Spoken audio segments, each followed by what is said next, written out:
Alright then, so we are back with another deck profile video.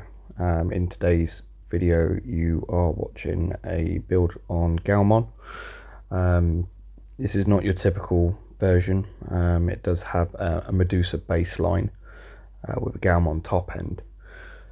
It's got some crazy effects which will ultimately be based on trashing your opponent's security, but we'll dive straight into it and we'll start with our Digi-Eggs. So starting with Gaiomon then, it's a 4-off from BT21. So your turn once per turn effect is when your opponent's security stack is removed from one of your Digimon may Digivolve into a Digimon card with either the Reptile or Dragonkin trait from your hand with Digivolution cost reduced by 1. I like the fact that obviously this card is not just specific to itself. You can Digivolve others as well, but we're just running the 4 eggs. In regards to rookies then, so I'm opting to run a full playset of Agumon from BT21. It's on play. You may return one Digimon card with either the Reptile or Dragonkin trait from your trash back to your hand, and then its inherited effects are your turn effect, with this Digimon getting plus 2000 DP. It's a good 4-off to have in this, especially for the recycle effect of making sure you get the right cards when you need them. Next up we have Gaiomon from BT21. Her on play, you ultimately reveal the top 3 cards of the deck, and you can add one either Reptile or Dragonkin trait Digimon card and one Liberator card among them to your hand. The rest go to the bottom of the deck, but the inherited effect is your turn once per turn effect. When your opponent's security stack is removed from, you gain 1 memory. This is ultimately the turn 1 card for this deck. The next 4 I'm running is Gaiomon from EX9. It is a training card, however you're never going to need to use that effect.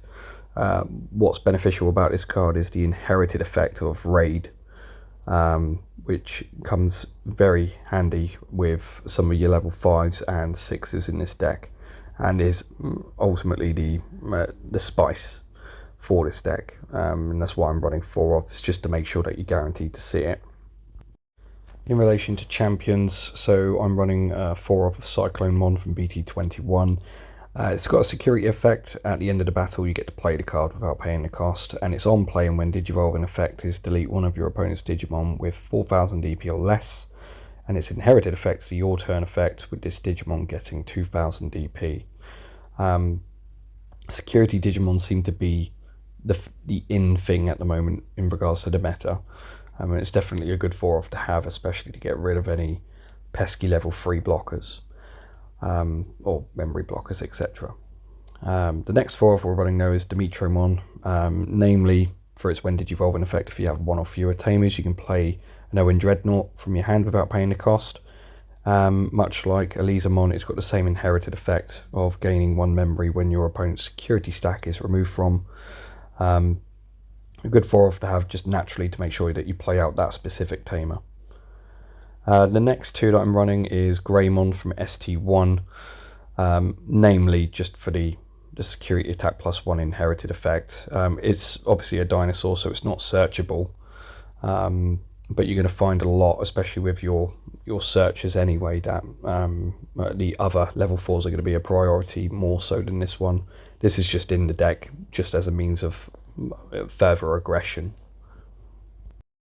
Moving on to our level 5s, so I'm going to start with Gaiomon from BT21. It has progress, so when it would attack it's unaffected by your opponent's effects.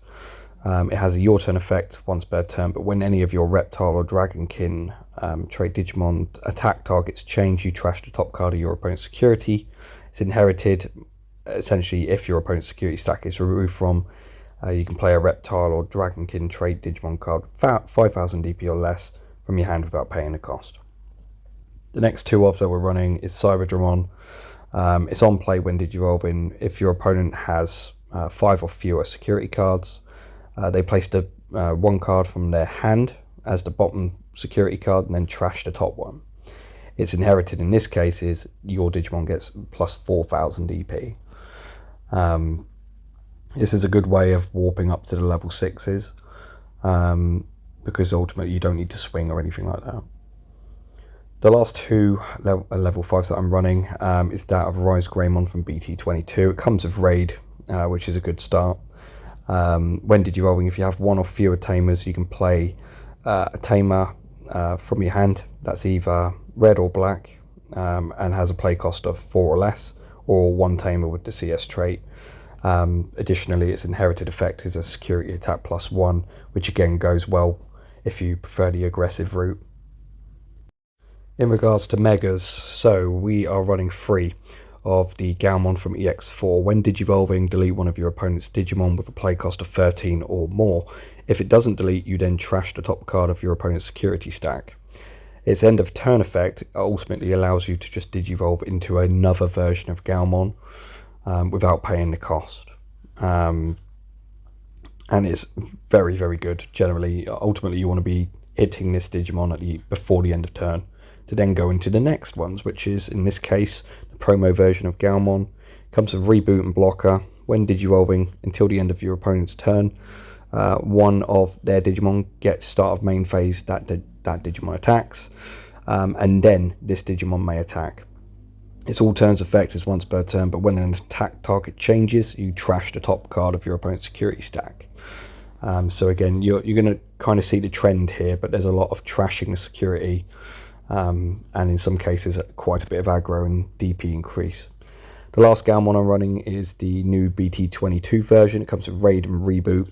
When Digi-Evolving, you may unsuspend one of your opponent's Digimon, then this Digimon may attack.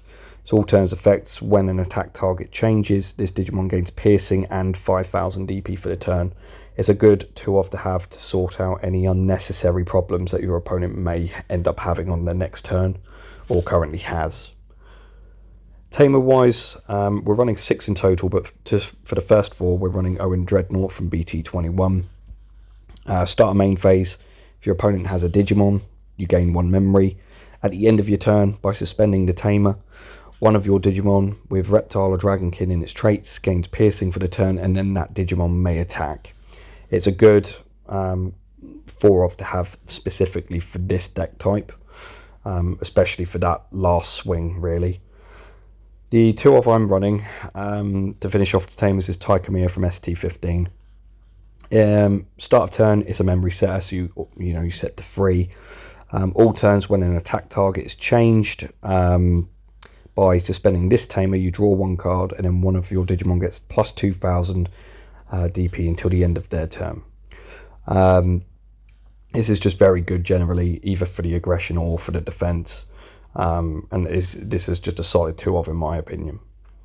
Options wise, so we're running 3 offense trainings. You reveal the top 2 cards of the deck and you add 1 red card among them to your hand and bottom deck the others. The delay effect, you ultimately Digi-Evolve one of your Digimon into a red Digimon card with the cost reduced by 2. But yeah, it's a good searcher. It's still a low cost to search for 2 top deck cards, so it's still very good, and it also helps later on. I'm also running 2 red memory boosts. The on-play for this is obviously very different to the training cards, but you reveal the top 4 cards of the deck and add 1 red Digimon card. And then the delay effect in this case is that you gain 2 memory. So it can go hand in hand with your trainings for the setup, but ultimately they are just solid search cards in general. I think this is one of the last option cards I'm running. It's Raging Serpentine from BT21. If your opponent has 3 or fewer security cards, you can actually play this for a cost of 4. The main effect is delete one of your opponent's highest DP Digimon, then place this card in the battle area. All turns, ultimately, if your opponent's security stack is removed from, you can activate delay to Digi-Evolve into a Dragonkin or Reptile trait without paying the cost. So the 50 card deck profile is now on the screen. Feel free to use this to build your own decks or modify it. It's not the strongest deck in the world. I'm definitely having a lot of fun with it, mainly for spamming my opponent's security stack, in some cases upwards of 3 to 4 times a turn. But it's good. The Gaiomon spice is actually very funny. because it goes very well with some of your level 5s and level 6s effects. But ultimately, you know, that's the aim of the game here. It's just to have a bit of a fun time, and that's exactly what I'm getting from this. But as always, thank you very much for watching the deck profile. Let me know what you think of the deck in the comments below, and as always, subscribe to the channel if you wish to do so, and I will see you all in the next deck profile. Thank you.